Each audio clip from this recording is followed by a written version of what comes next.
honored to welcome you to the inaugural function of the 63rd Annual Conference of the Indian Society of Labour Economics. This conference is being organized by Center for Development Studies and Department of Economics of Rajiv Gandhi University.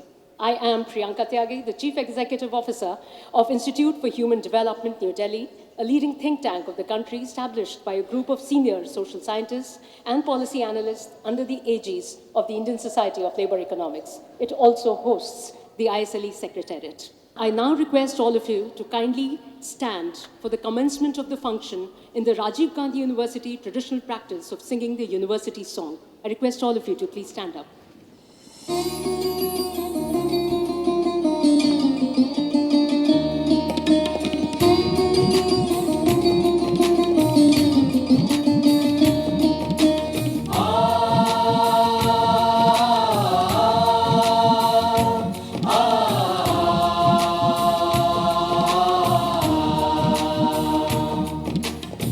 शत नव वंदन अभिनंदन ज्ञान स्रोत इस मंदिर का शत नव वंदन अभिनंदन ज्ञान स्रोत इस मंदिर का धन्यवाद है परमात्मा इस पुण्य धरा को रचने का शत नव वंदन अभिनंदन ज्ञान स्रोत इस मंदिर का गर्व हमें इस विश्वविद्यालय आश्रय विविध कलाओं का उत्कंठ सतत नवयुग नवसुर और नवोचर विदाओं का असीम आकाश की संभावना गढ़ता सदा तत्पर उत्कृष्टता अमरता और शिक्षा दे धारण कर आओ मिलकर सकल विश्व में मान बढ़ाए गढ़ने का शत नव वंदन अभिनंदन ज्ञान स्रोत इस मंदिर का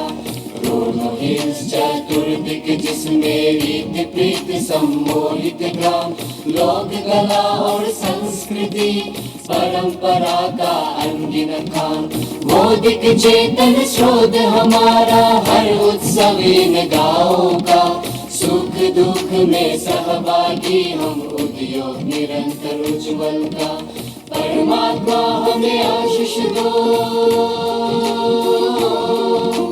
परमात्मा हमें आशीष दो इनकी बात ऊंचा बनने का परमात्मा हमें वर दो हिंद महासागर से बनने का परमात्मा हमें वर दो.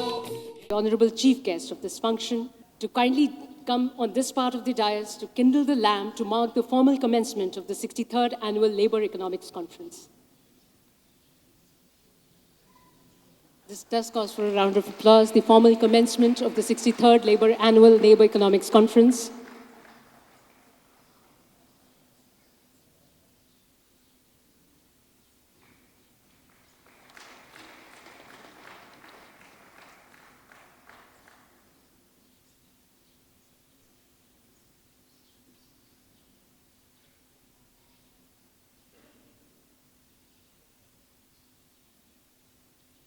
I think we should continue clapping as this is the formal commencement of the Labour Economics Conference.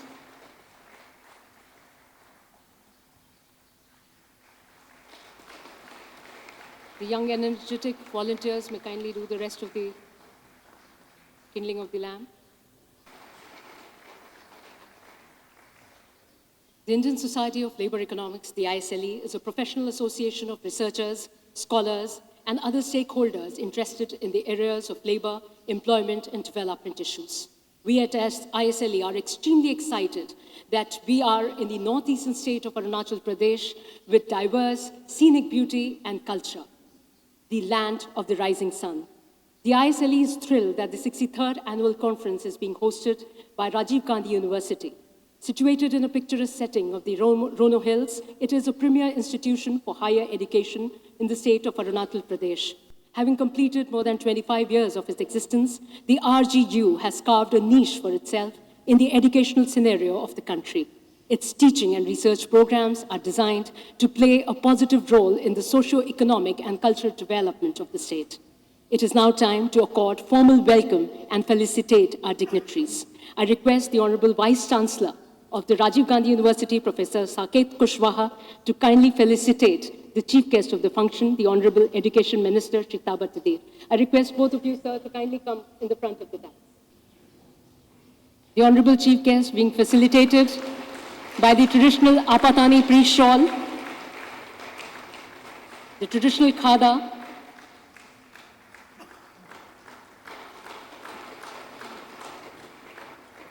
the memento celebrating the weaves,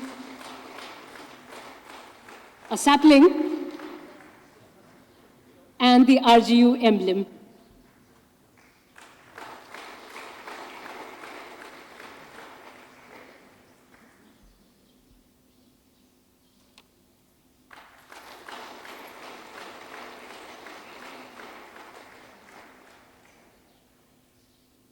I would now request the Honorable Vice Chancellor to please facilitate the guest of honor of the inaugural function, Professor Ramesh Chand.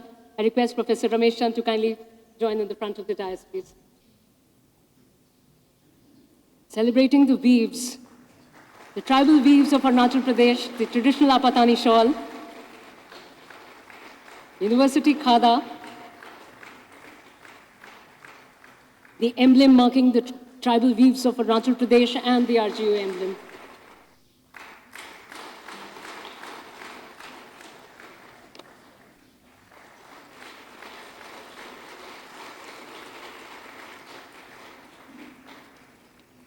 The ILO has been one of the main sponsors, most important sponsors of the ISLE conference this year and for several other ISLE conferences. We are very thankful to the ILO for the same.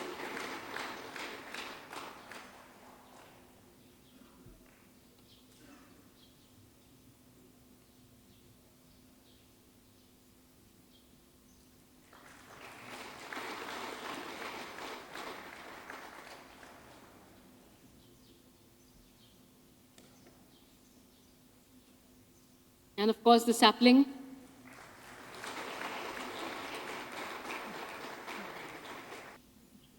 The traditional Apatani priest shawl.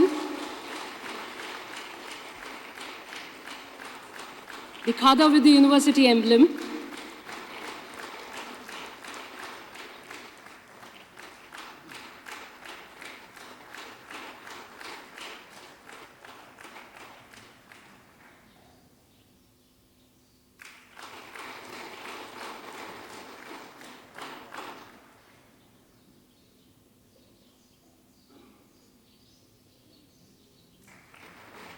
The photograph moment with the sapling. This is by the team of organizers which belong to all, which are mostly females here. This is a good photographic moment.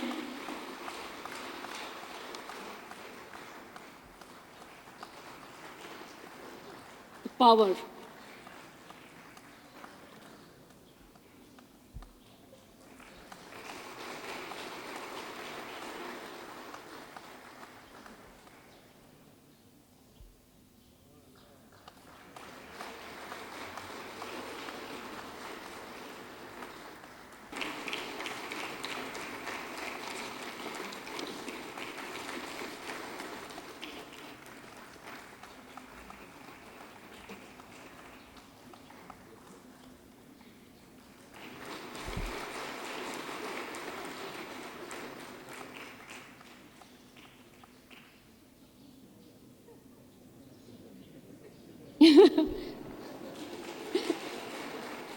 The sapling is very important, sir. As a known labor and development economist who has worked extensively on employment issues in India. He's also the editor of two international multidisciplinary journals, the Indian Journal of Labor Economics and Indian Journal of Human Development. Along with some leading social scientists of the country, he's instrumental in setting up the Institute for Human Development and the Indian Society of Labor Economics. It is my pleasure to invite him to give the introductory remarks. Honorable Education Minister of Arunachal Pradesh, Sri Tabat Tadir, Professor Ramesh Chand, Professor Deepak Nayyar, Professor Jimoluni, Mr. Satoshi Sasaki, Vice Chancellor of this university, and chief patron of this conference, Professor Saket Kushwaha, head of the Department of Economics, Professor Nayak, and organizing secretary of this conference, Professor Vandana Upadhyay. Ladies and gentlemen, on behalf of the Indian Society of Labor Economics, I am extremely pleased to welcome all of you, all the participants in this 63rd conference of the Labor Economics Conference. We are grateful to the Honorable Education Minister for gracing the inaugural session. Friends, since 1957, the ISLE conferences have been organized regularly except 2 years of COVID. That is why it is not 65th conference, it is 63rd conference. It has emerged an important forum of research and deliberation on labor, employment and development issues in the country, and established professionals as well as young researchers look forward to our conferences, and that is why they come in large numbers. Although a few years ago, the ISLE conference was organized in IIT Guwahati, but it is for the first time, and Guwahati is almost mainstream India. So I would say for the first time, it is being organized in a typical northeastern state of India, Arunachal Pradesh. When we received the invitation of the Honorable Vice Chancellor, Professor Kushwaha, some people were hesitant to come here. At that time, there was no airport also. But overwhelmingly, the society decided, executive committee, general body, to come here and organize this conference. And friends, this conference has been organized almost in all parts of India, including Kashmir, 7-8 years back. But we consider coming to Arunachal Pradesh as a special occasion in this beautiful land of Arunachal Pradesh. And I'm grateful to, on behalf of the society, I'm grateful to Professor Saket Kushwaha for his leadership, for his patronage to the conference. Also, the registrar, Dr. N.T. Ritam, for his wholehearted support, for all the organizing committee members, and above all, our organizing secretary, Professor Vandana Upadhyay. So, it is not a small matter that more than 500 persons, to be precise, 517 people have registered, and they are from outside Arunachal Pradesh. Hosting them here, I know the distances are large, you will be facing inconveniences also, but this is really amazing that with such connectivity problem and infrastructure problems, so many people have come and it is here. I am looking forward to the rich deliberations, and by the way, earlier we were afraid that foreign delegates might not come, but all together, a strong delegation from 4 people from ILO have come, from Beirut, Geneva, many parts, several countries, 21 persons from outside India, all senior people have come here, and from all parts of the country. So this is so this apprehension also that Arunachal will, because it is a restricted state, restricted area, and people won't be able to come, because of the hard work of Rajiv Gandhi University and hard work of my colleague Priyanka, we could manage it. So I am very delighted. I am very delighted. So many people have come, and we look forward to rich deliberations. Almost 285 papers are being presented. 4 lectures, 6 panels, apart from inaugural and valedictory session. Many established economists, professionals, but a lot of young researchers from all over the country. So this is an important occasion, and I salute the Rajiv Gandhi University, Itanagar, for hosting us. And thanks all of you for being here. Thank you so much, sir. Before we go further, it is now time to felicitate the woman behind the guest of honor, Professor Ramesh Chand, Ms. Anita Chand, who is here sitting in the audience. I request Professor Sara Hilal to kindly present her with the traditional Apatani shawl. The organizing secretary of the conference, Professor Vandana Upadhyay, is a professor of economics at Rajiv Gandhi University, Itanagar, Arunachal Pradesh. Currently, she is the coordinator of the Center for Development Studies and the coordinator of the Department of Statistics at Rajiv Gandhi University. Her research interests are in the areas of gender, labor and employment, human development, migration, rural livelihoods in mountain economies, and the informal sector.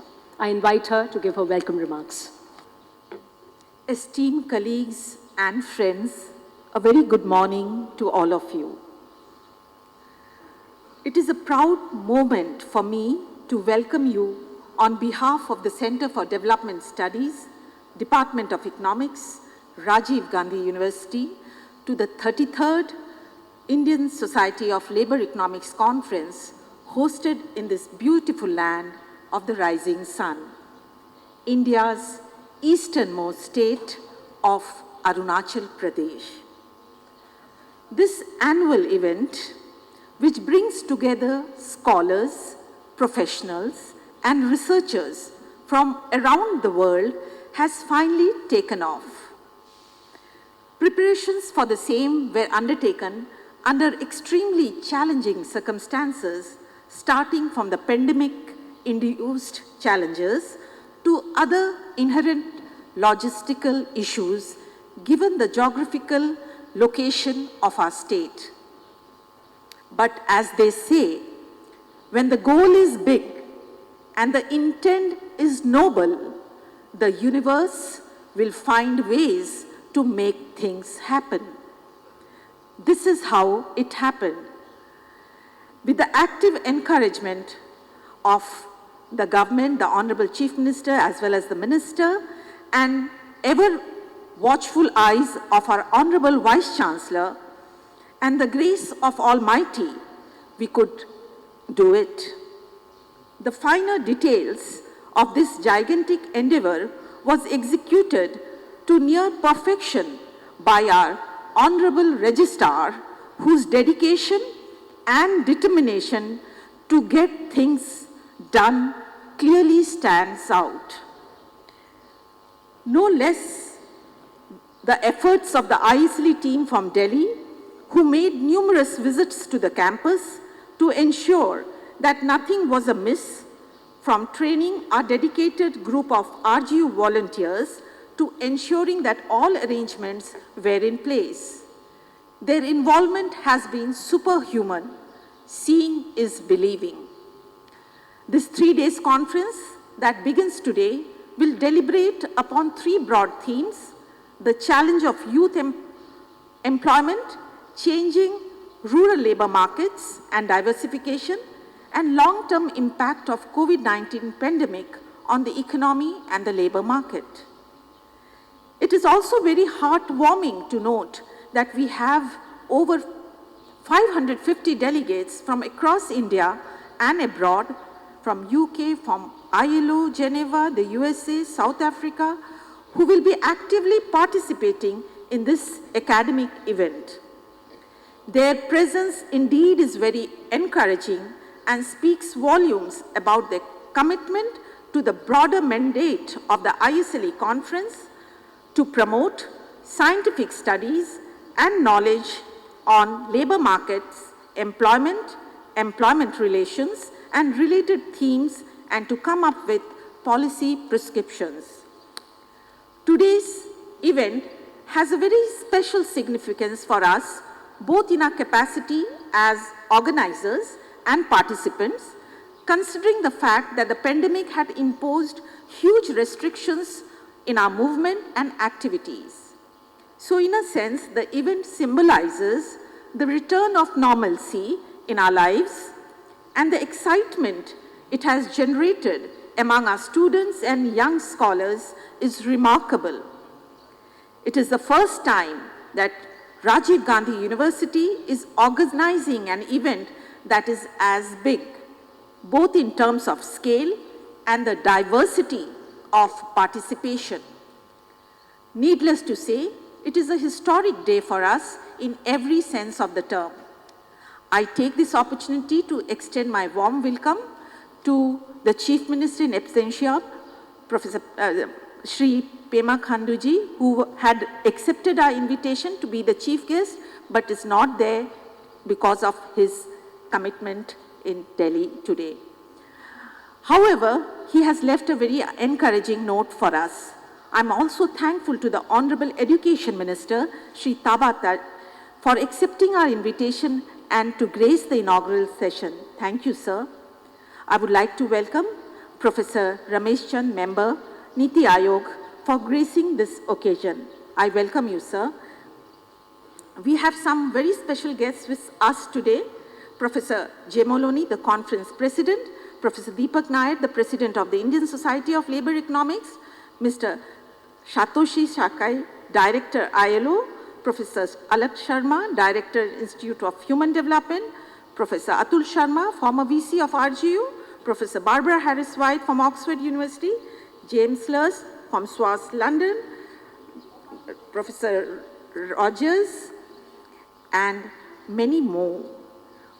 This three-day event will be graced by an impressive list of speakers, all renowned scholars in their own field, and we look forward to a very engaging learning experience.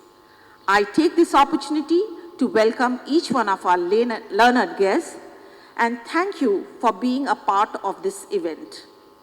On a personal note, this event gives me an opportunity to pay back in a small way for all that I have received from ISLE over the years. Love, support, and great opportunities to learn and forge lifetime friendships. And I must admit, I met some of my best friends in the ISLE conferences, and I feel so blessed to have them in my life. I also welcome all the deans from various schools of RGU, the heads of the department, professors and faculty members of various departments, the officers and staff of the university, and my very, very dear student friends. But for your selfless involvement, we wouldn't be here. I welcome the Registrar of Rajiv Gandhi University, Dr. N.T. Rikam, who has really supported us in organizing this event. Sir, the department acknowledges and greatly appreciates your support in all our activities. Thank you so much, sir. I look forward to a very engaging learning experience from the deliberation in the next 2 to 3 days. Thank you so much. Thank you, Professor Upadhyay. Earlier, she was director of the Institute of Rural Management, Anand, Gujarat. She is the recipient of the Yale University Postdoctoral Fellowship on Household Economies. Her teaching and research interests focus on development economics, informal economy, education, women entrepreneurship, minority studies, and social protection. She has widely published in national and international journals. It is my privilege to invite the President of the 63rd Annual Labour Economics Conference to address the gathering. Good morning. Good morning, everyone. Esteemed Minister Shri Tabatabi, our guest of honor, Ramesh Chand, and all the esteemed members on the dais, and all the members who have come from very far away here. On behalf of the Indian Society of Labour Economics, I welcome you all to the 63rd Labour Economics Conference of the Indian Society of Labour Economics. It has been a pleasure to visit the Rajiv Gandhi University at Itanagar. It has been indeed kind of the Center for Development Studies and the Department of Economics, Rajiv Gandhi University, to invite us and host the Indian Society of Labour Economics conference here. As you can see that the society, as Professor Alak Sharma said, the society and the members were a little skeptical because it is a little expensive to come here and for all the members, and also the facilities we needed some looking at, but I was very insistent that we should come to Itanagar. And look, now we have more than 260 papers, n number of panels, the most dignified, esteemed scholars assembled here, and we have like 550 people being hosted by this university here. Thank you, Professor Vandana Upadhyay of the faculty of the Department of Economics, the faculty and students of the Department of Economics and this university. Thank you, the Vice Chancellor and the Registrar, for hosting us and being such wonderful hosts as well. So I'll just speak a little bit about the ISLE. It's a very, very active and vibrant society compared to most of the other societies of economics in India. And its vibrancy, you can see that in this financial year, 22-23, we have actually organized 2 conferences. Because the last one, due to the pandemic, we had to delay it, and it was held in April 22 in IIT Roorkee, and here we have this in March in Rajiv Gandhi University at Itanagar. The ISLE also has a journal, the Indian Journal of Labour Economics, and which since 2015 is being published by the Springer publishers. The journal is on the Australian ABDC ranking list C, and we are hoping for it to go up. But the recent news that we got was that this year in 2023, the journal will receive an impact factor. We still don't know what it is, and it will be indexed in the Emerging Sources Citation Index, the ESCI. So I definitely hope that with the most wonderful contributions of all of you, and reputed scholars, with more citations that we get, more citations on more circulation of the journal, it will improve this quality, and we will move to an ABDC A and higher rankings on the Scopus Index as well. It's a lot of work and a lot of energy of the society and the Institute of Human Development goes into, and some of these others here have been doing a lot of work to manage this journal. I'll thank by ending the organizing committee, particularly Professor Alak Sharma, Professor Vandana Upadhyay, Professor Deepak Nayyar, who is a constant source of encouragement, and it's amazing how he balances all the pushes and pulls that go on, and I've been watching it for some time now. And Priyanka and Jyoti of the Institute of Human Development, and all the others, the organizing committee here at the university, the students and staff of the university. I welcome you all again.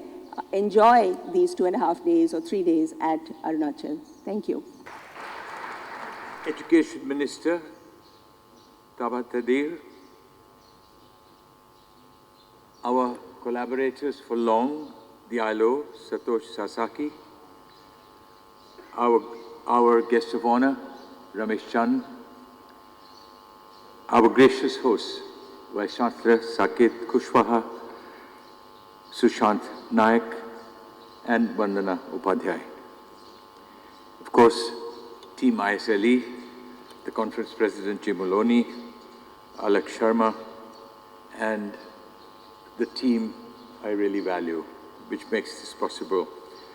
Distinguished guests, colleagues, ladies and gentlemen. Let me also add my words of welcome to those who have spoken before me. to all of you. I am particularly grateful to those who have been part of ISLE conferences for long and come to us year after year, enriching this gathering. I'm particularly grateful to the young participants who represent the geographical diversity of India, who reflect a passion and a commitment to the idea of ISLE. And you, my dear friends, are the future of ISLE. Everyone, welcome. You know, I'm wondering what I can say that might be new or different. These addresses are in part ritual. The Indian Society of Labour Economics was established in 1957 and held its first annual conference at Lucknow in January 1958. V.V. Giri served as president of the society for 2 decades, from 1958 until his death in 1978. In the first year, he was also the conference president. Thus, we turned 65 this year. For individuals, it is often the age of retirement. For institutions, it is an age of maturity, with miles to go, I believe, in the journey to their destination. This should, as Alak said, have been our 65th annual conference, for we did meet every year with meticulous regularity. Alas, it's only the 63rd. We lost 2 years to the coronavirus pandemic, which turned the world and our lives upside down, much like the Spanish flu, a pandemic a century earlier. Fewer lives have been lost, yet the loss of livelihoods and the contraction in employment imposed enormous hardships on workers everywhere. The situation has been far worse for the working poor, people who work very hard for what is not a living. In developing countries, indeed, also industrialized countries now. In comparison, conferences lost are mere trivia. The ISLE bounced back last year at our annual conference that was hosted by IIT Roorkee, where we had 525 participants.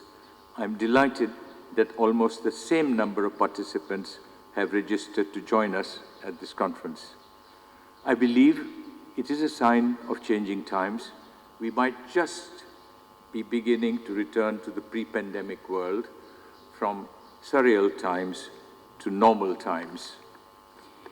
Even if I transgress modesty as a virtue, our society is among the leading professional organizations in economics and the social sciences in India and in the developing world.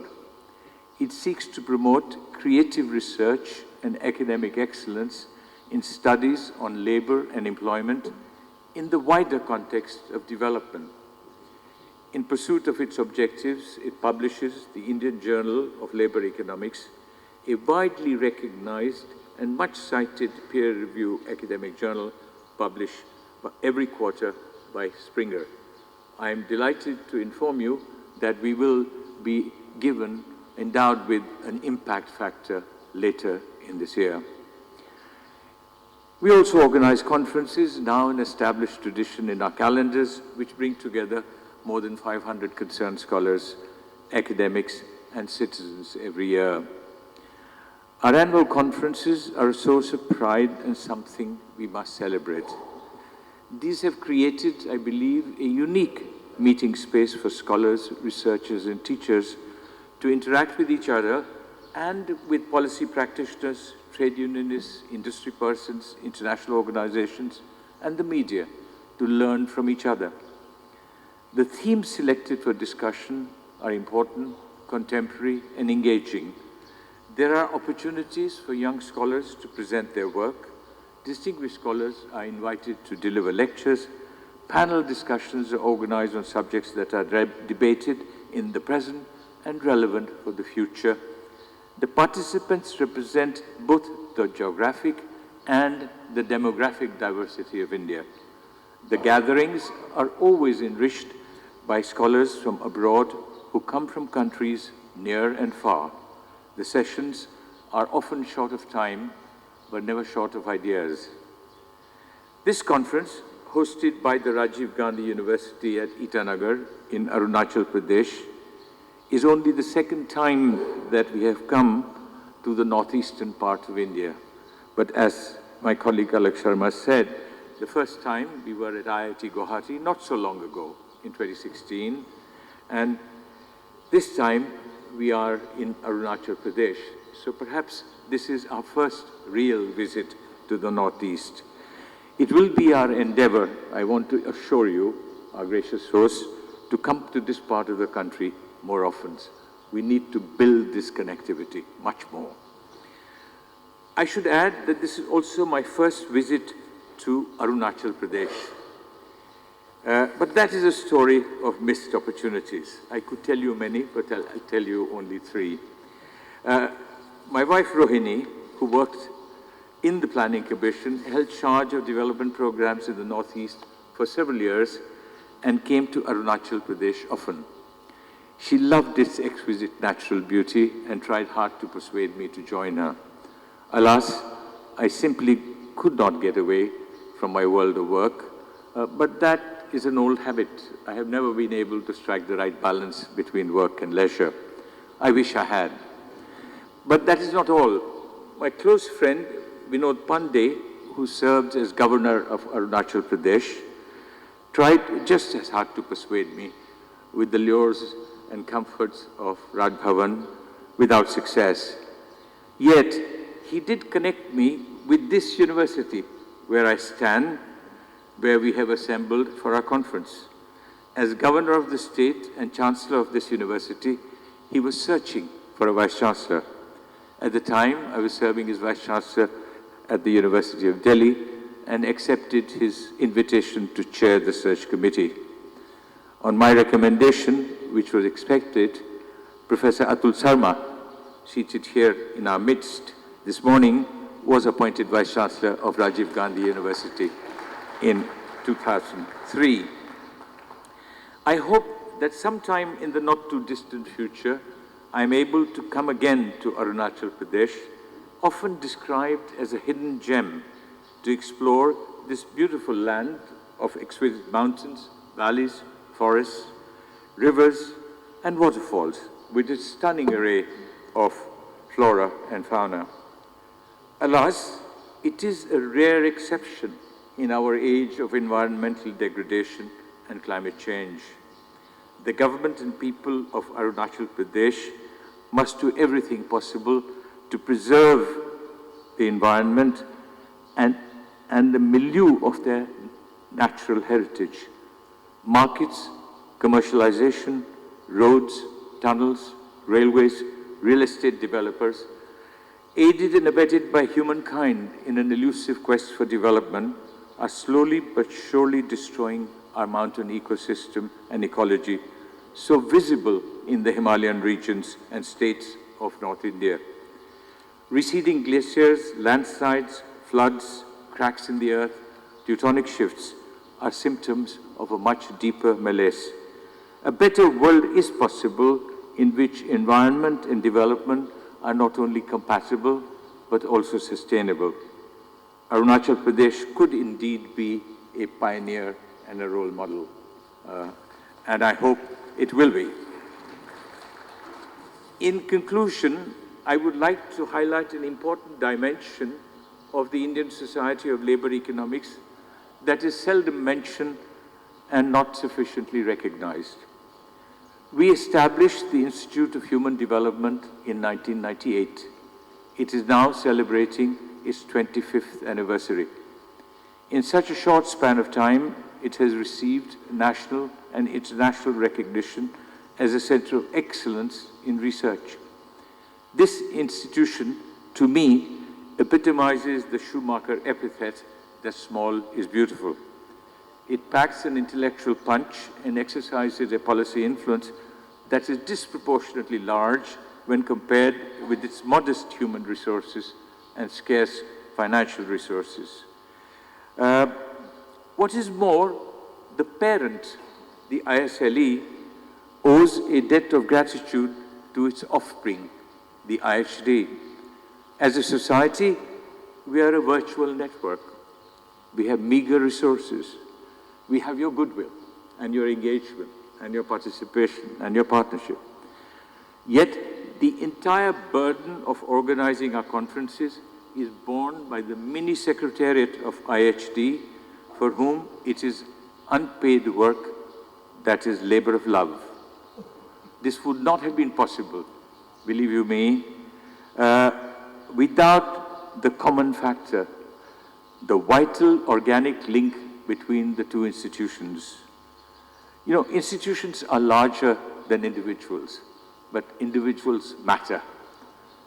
Alak Sharma and his superb team, anchored by Priyanka Tyagi, who burned the midnight oil for us year after year.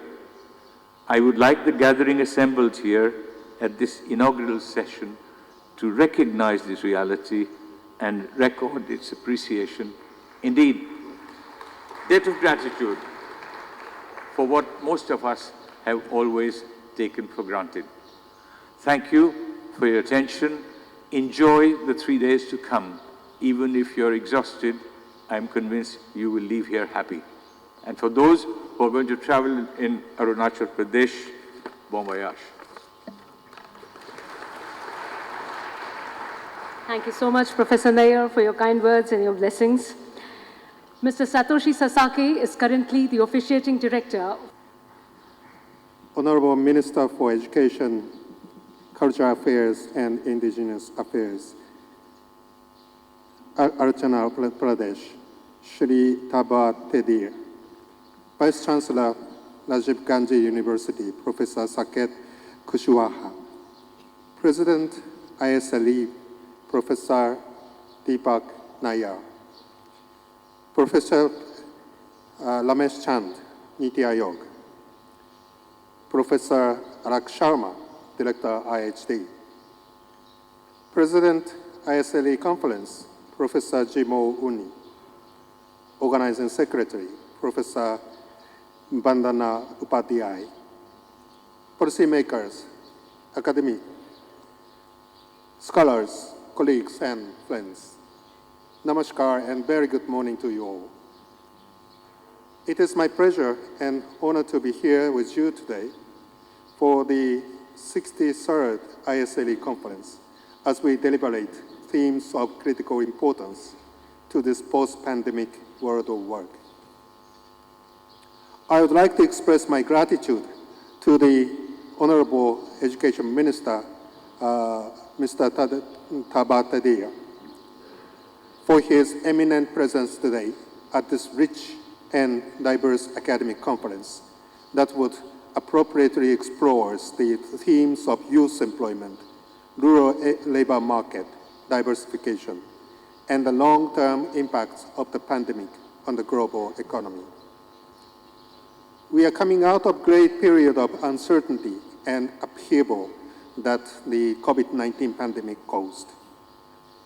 We all lost loved ones and faced immense personal and professional challenges. The world of work that we knew it has been altered.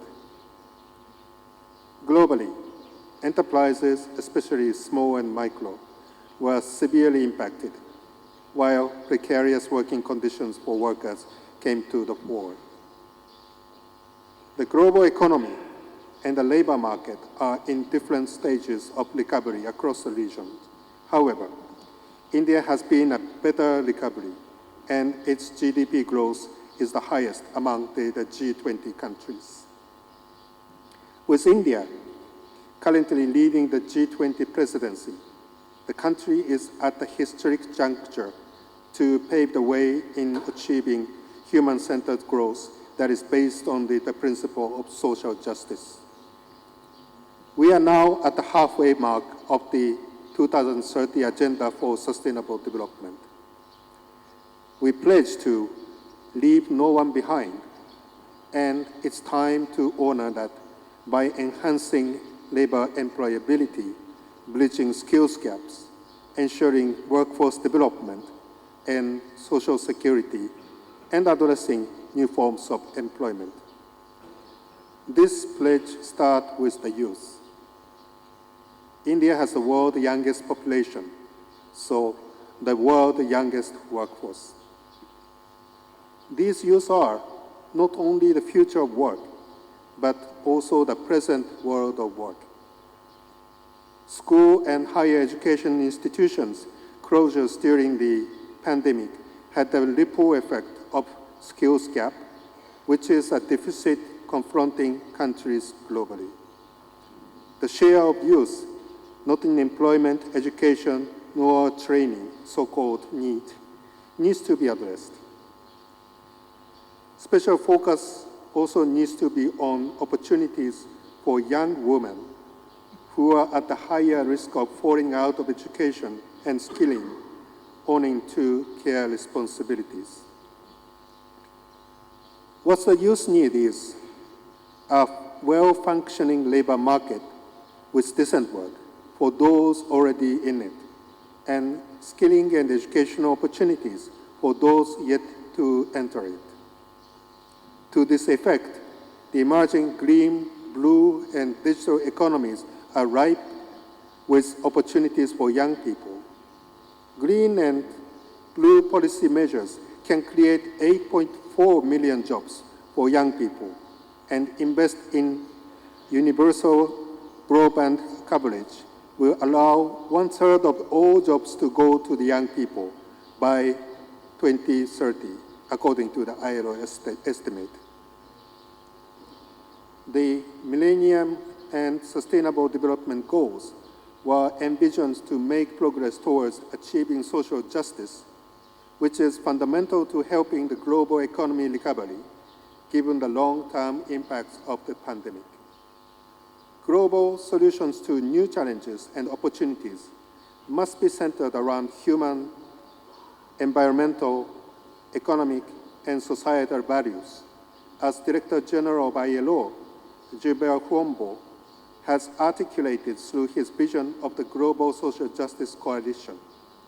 The coalition will bring together ILO tripartite constituents and the relevant organizations of the multilateral systems and contribute to reducing and preventing inequalities, and act as a platform to elevate the political debate on social justice and strengthening understanding of the urgent needs for social justice and the economic case for increased investment.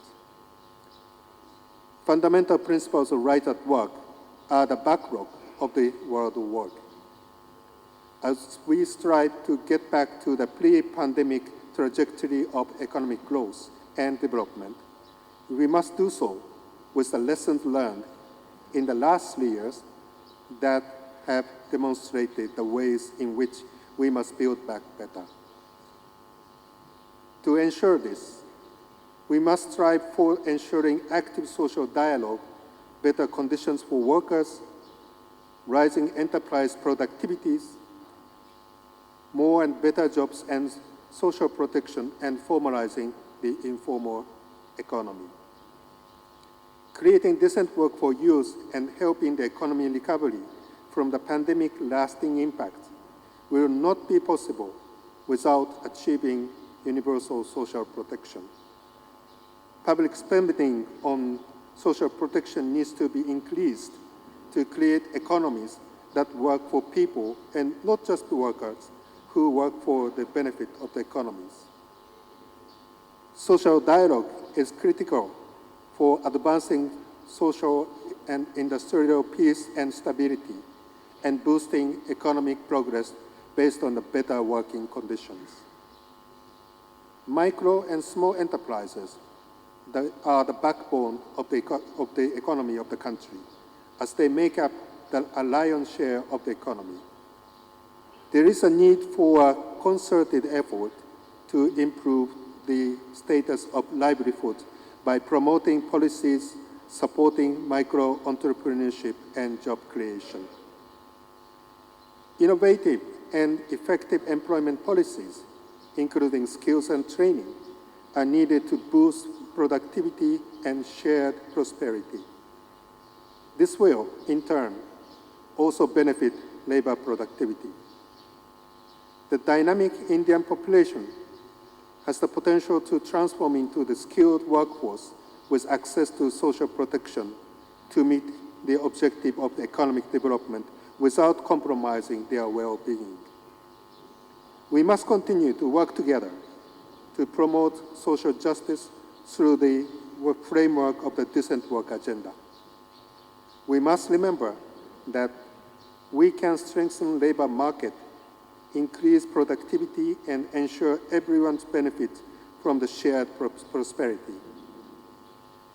With these words, I encourage you all to continue your valuable research on topics related to decent work and to nurture evidence-based policy making for the better future of work that we want to see. So my best wishes for the fruitful conference for the next 3 days, and thank you very much for your attention. Thank you, Mr. Sasaki. Professor Saket Kushwaha, the Vice Chancellor of Rajiv Gandhi University and the Chief Patron of the conference, is specialized in resource management and sustainable agriculture development. Professor Kushwaha has 27 years of teaching, research, extension. Priyanka, thank you very much. My greetings to, first of all, Namaste. My warm greetings to the chief guest of today's function, none other than our learned Honorable Minister of Education, Sri Tabatadir sir. In our midst, we have Honorable Member Niti Ayog, his guest of honor, none other than Professor Ramesh Chandji, Professor Santoshi Sasakai. We have in our midst Professor Deepak Nayar sir, Professor Jimol Uni. We have the mover and shaker of this particular conference, none other than Professor Alak Sarma sir. On the dais, we have Head of the Department, Professor Nayak. Together with him, we have Professor Vandana Upadhyay, the Organizing Secretary. Of course, of the dais, we have former Honorable Vice Chancellor of Rajiv Gandhi University, Professor Atul Sarma sir. Mrs. Anita Chang, Madam, she is here. We have DC of this area, Mr. Rana. Our Registrar, Dr. N.T. Rikam. FO, Professor Otam Padung. Controller of Examination, Dr. Vijay Rajiji. We have DIG, Mr. Aya. We have guests from other part of the country and other countries also. My greetings to them. I wish to welcome them also. We have learned deans of Rajiv Gandhi University, heads of various departments, press and media fellow, ladies and gentlemen. Once again, I wish to invite you all and welcome you for this particular conference. But before I speak my mind, let me put on record, because it is important. I have to express my thanks to the state government, because coming to Arunachal Pradesh is another dynamics. And the state government of Arunachal Pradesh, they have helped us, including the Ministry of Home Affairs and External Affairs. They have given various kind of supports in form of PAP and giving all the permissions, be it restricted area permit, be it LIP, inner line permit, etc. So my greetings to them also, because they are not here in absentia, and I wish to thank them also. Of course, after the speech of Honorable Chief Guest, Engineer Tabatadi sir, Professor Vandana Madam is going to read the message from Honorable CM of our state. Once again, welcome to this 63rd Labour Economic Conference jointly organized by Department of Economics, Rajiv Gandhi University, Arunachal Pradesh, and the Indian Society of Labour Economics, ISLE. I am happy that this morning, this August gathering is sending in positive vibes with an atmosphere intellectually fully charged to deliberate upon issues related to labour economics. We know the global situation is growing alarming day by day, when the world is exposed to nuclear threats, closely following the onslaught of the COVID-19 pandemic. We are living in the time of Asia's century. For us in India, this is the period of Azadi Ka Amrit Mahotsav. We usually call it Akam, and the glorious Amrit Kal. On many fronts, we are confronted by challenges which we have to counter with wisdom and the light of our Constitution. Issues that have been selected to be deliberated upon in the course of these coming 3 days cover critical concerns of labour economics, especially their democratic rights.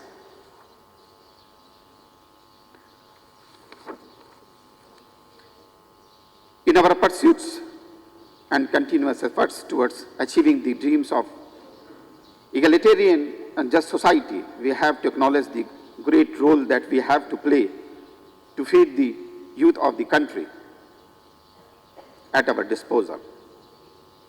In our universities and colleges, with imagination to innovate ways to wipe out every tears from every eyes, irrespective of caste, creed, community, gender, and age biases.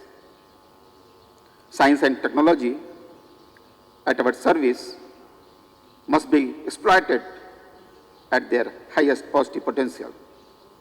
As a nation, we certainly dream to remain united and strong and constantly progressing in our journeys towards the prosperity and possibility.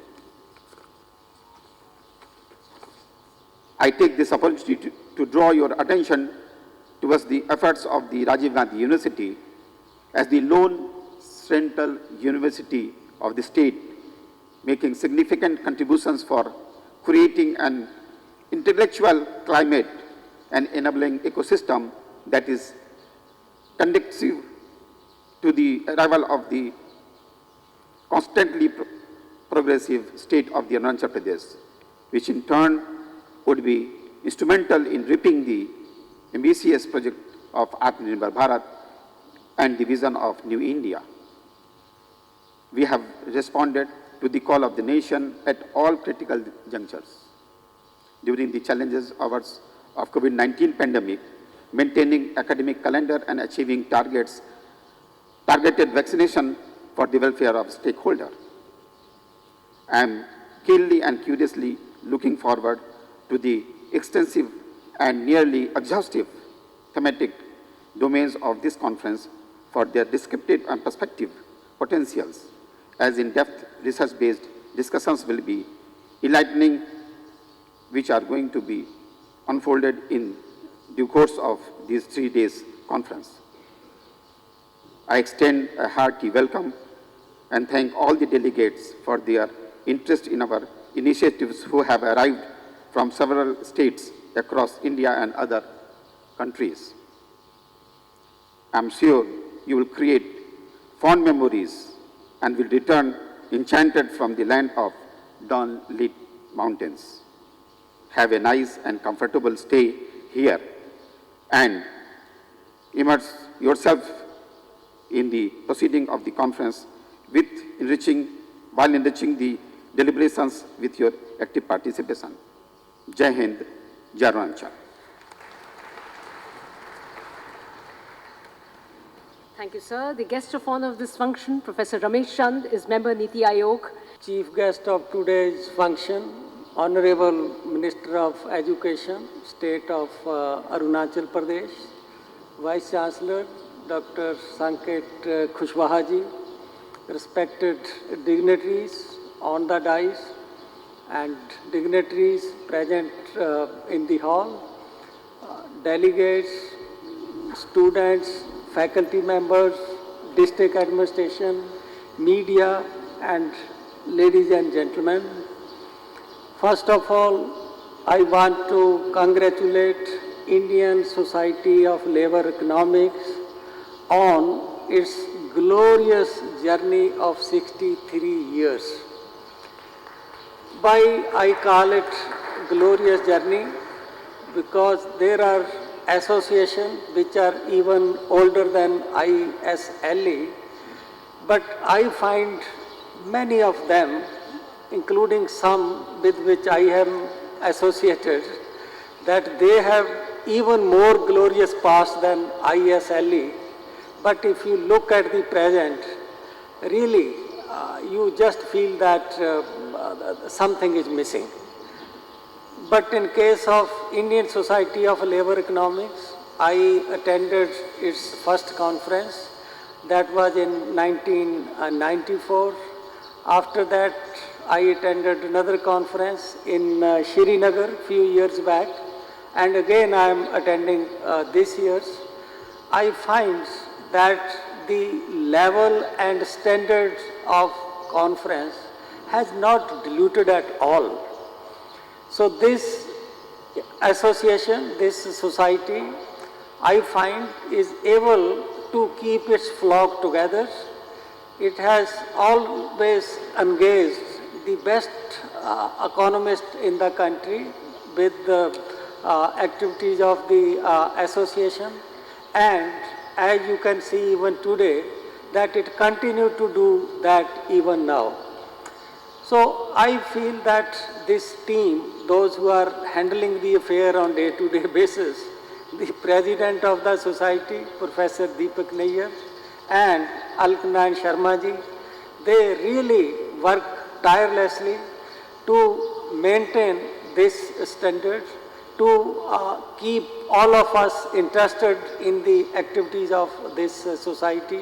And these are not easy things to maintain, particularly when academic standards, we all know, are declining in many of the professional institutions. To remain unaffected by those kind of development is really, Sharma ji is a great feat. So I would only say that God bless you to keep running this professional society like this for many years to come.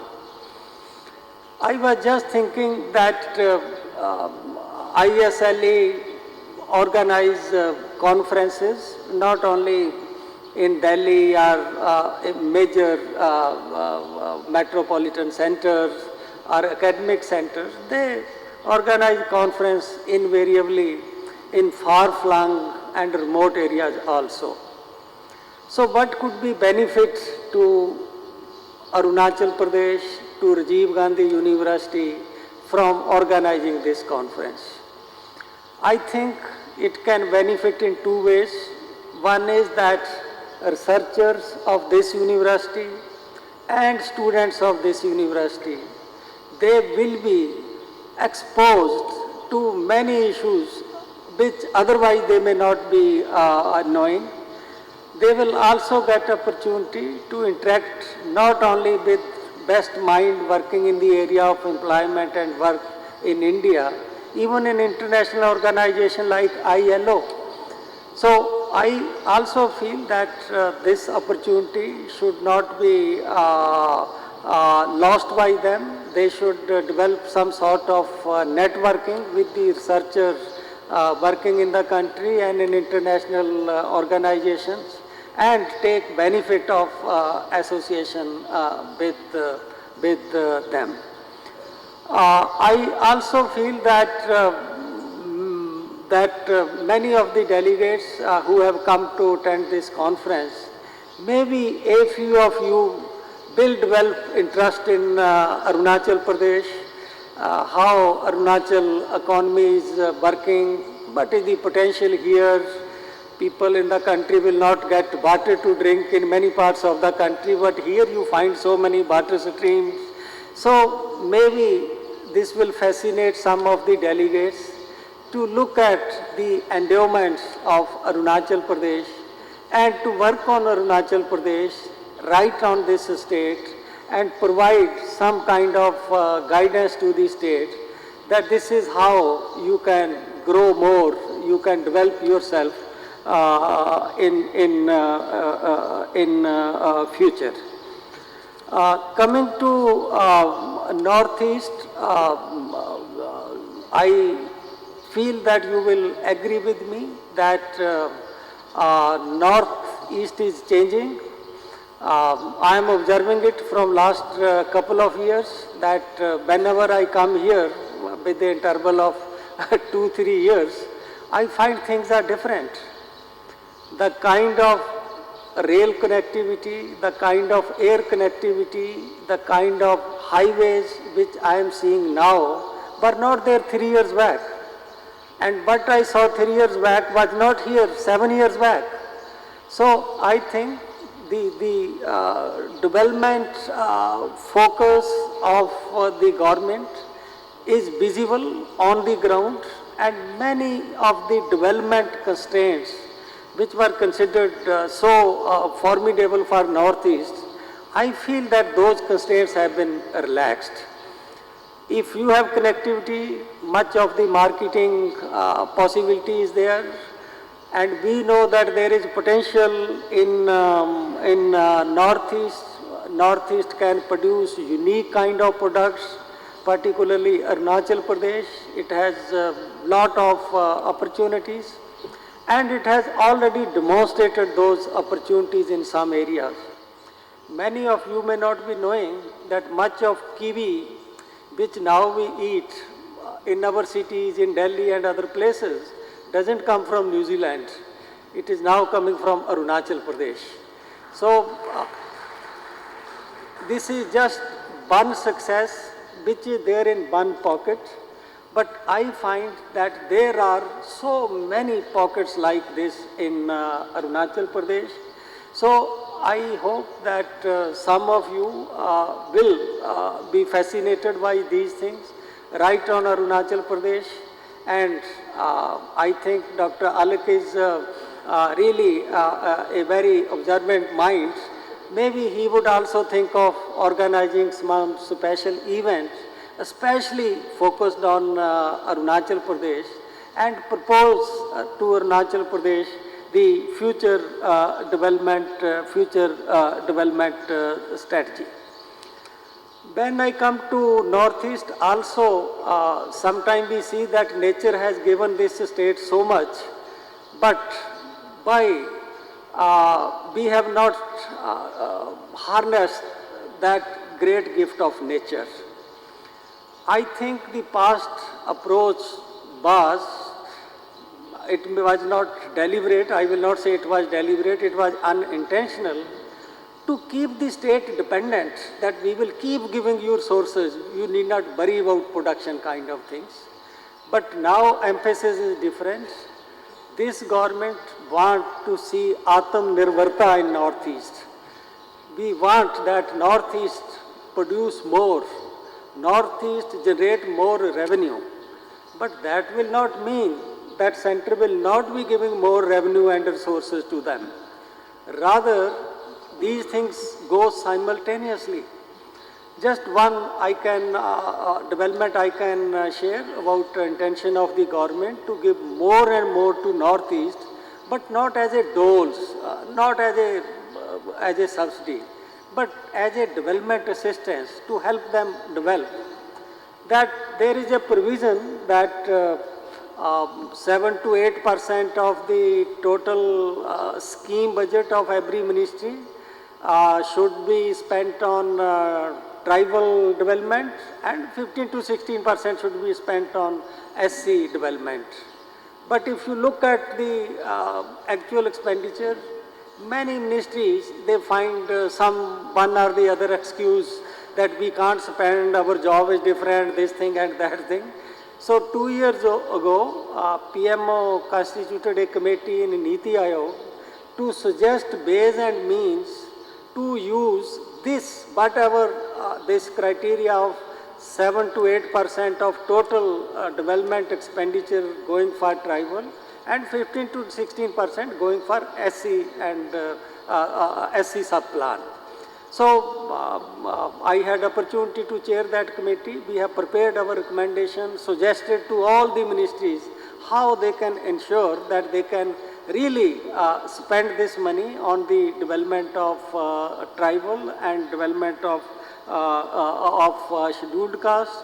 I gave this example just to say that when we are talking of Atmanirbharta in Northeast, this doesn't mean that there is any intention to reduce the resource flow for these states. Rather, the intention is to increase the further flow of resources to these states. In the presence of Honorable Minister, I would only like to make one or two suggestions that idea can come from any side. As Father of Nation Mahatma Gandhi said, I want to keep the doors and windows of my house open so that fresh idea can come from any side, not closing it.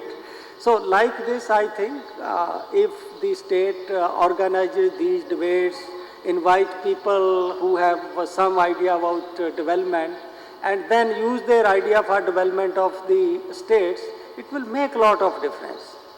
Like I was looking at some document which was given to me, some state level officer yesterday, and talking about bamboo. You know about bamboo, that Government of India wanted to harness wealth of bamboo, and to harness that, we changed the definition of bamboo.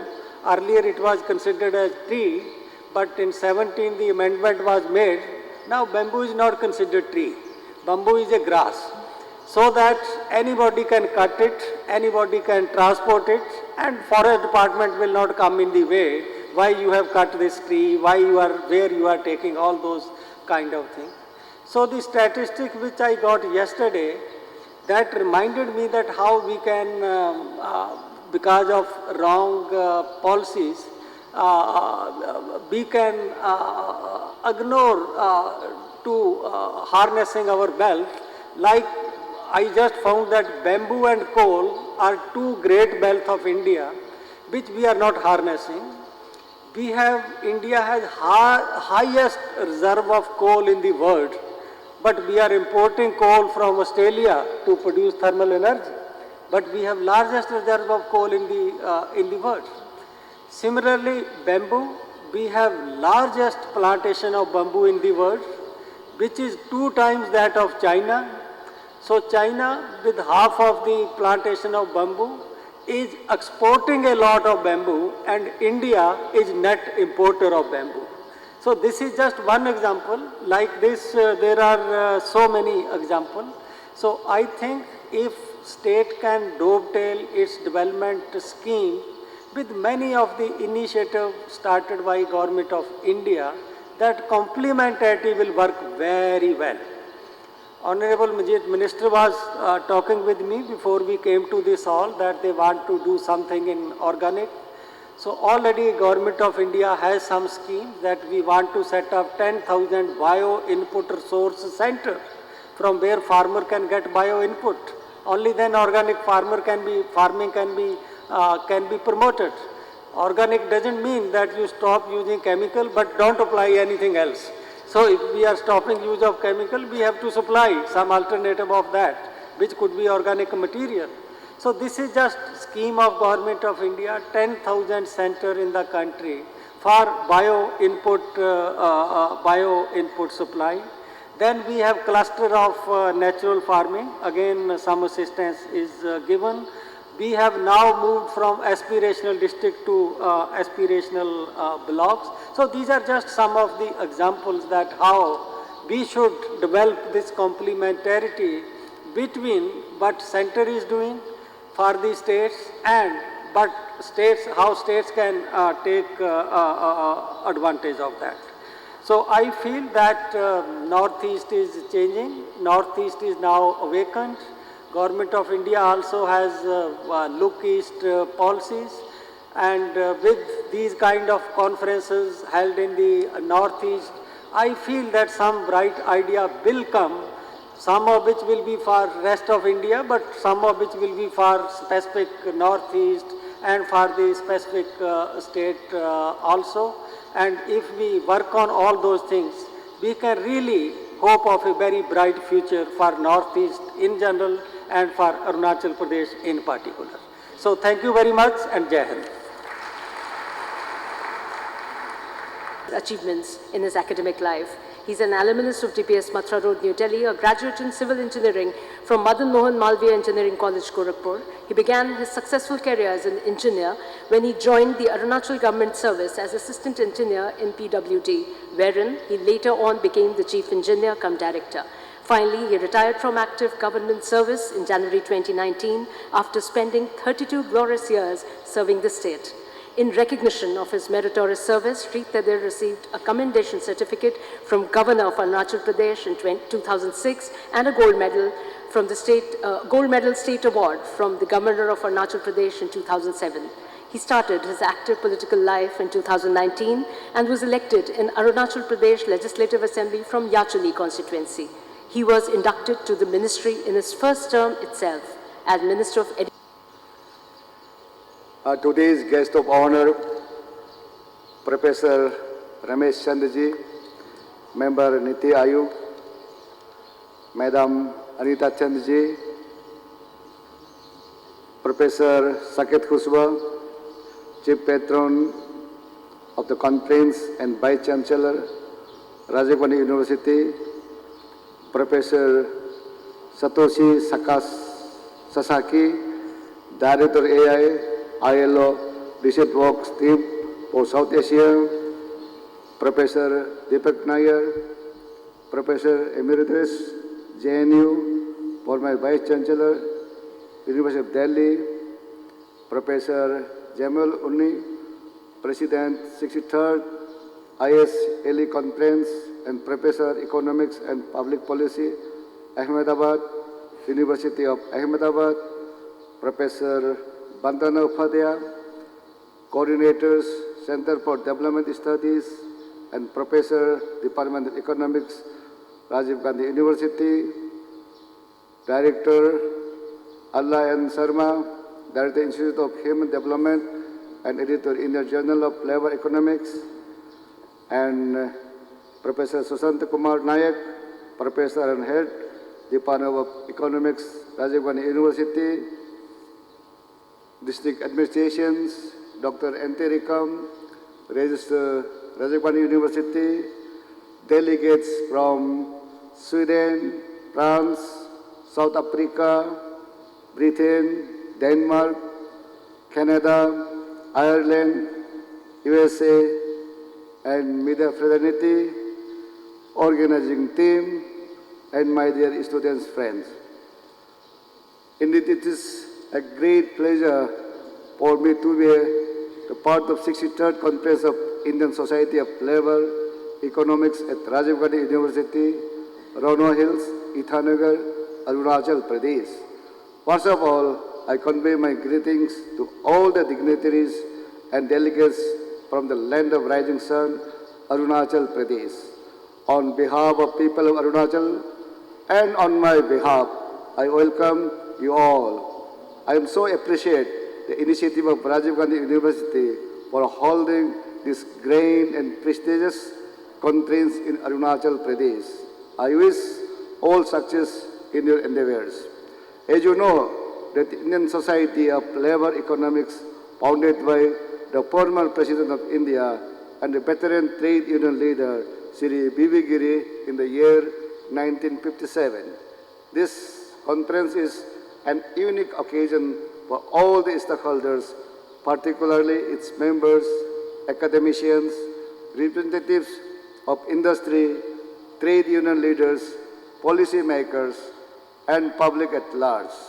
I am confident that this conference will help economics to understand the labor-related problems like fair wages, salaries, remuneration of the workers, social securities, and welfare issues, particularly for old and retired workforce, productivity, worker safety, gender-related matters, job securities, and job satisfactions. Actually, labor and labor alone is the fundamental and active factor of the production. Labor has important contributions to the production of the commodities. The labor force actually makes a nation and a society strong and prosperous. The whole Northeast region is steadily improving economically and socially since the reconstitution of region in 1960s and later, particularly after Look East policy or later Act East policy also has kept Northeast region on the driving seat in the country. Northeast has a great potential to become the growth engine for the entire country. Arunachal Pradesh, the largest state in terms of area in the region, is a multi-ethnic and the multi-language populations. It is also among the younger states and created within the Indian Union. The state has been rapidly growing economically, especially since the last decade. Despite our low population density, the state is ready to reap the demographic dividends because of its responsible and development-minded youth populations.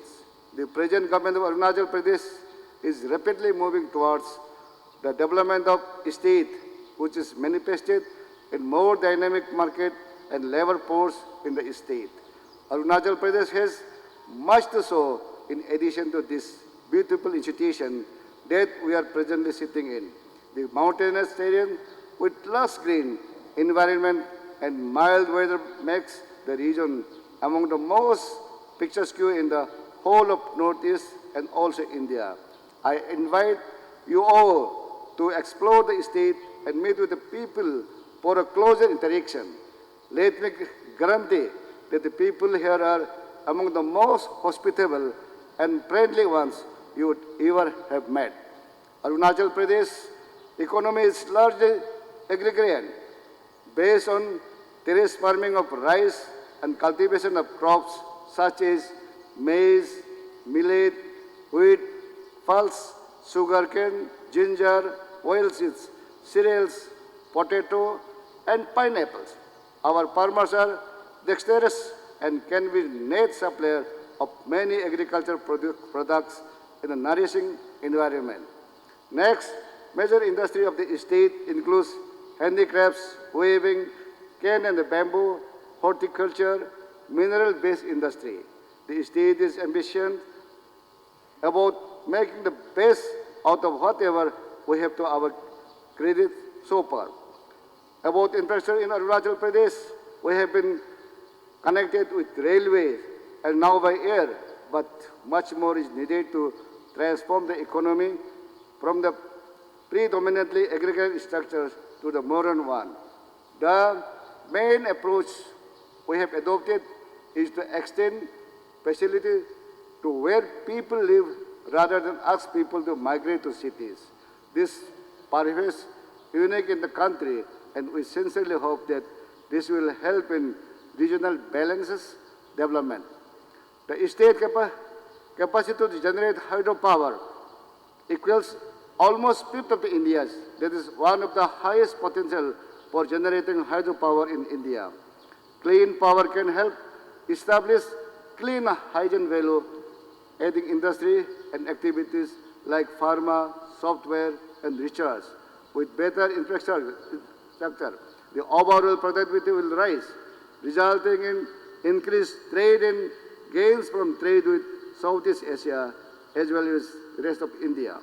This will be able to provide remunerative jobs to people here as well as in the whole of Northeast.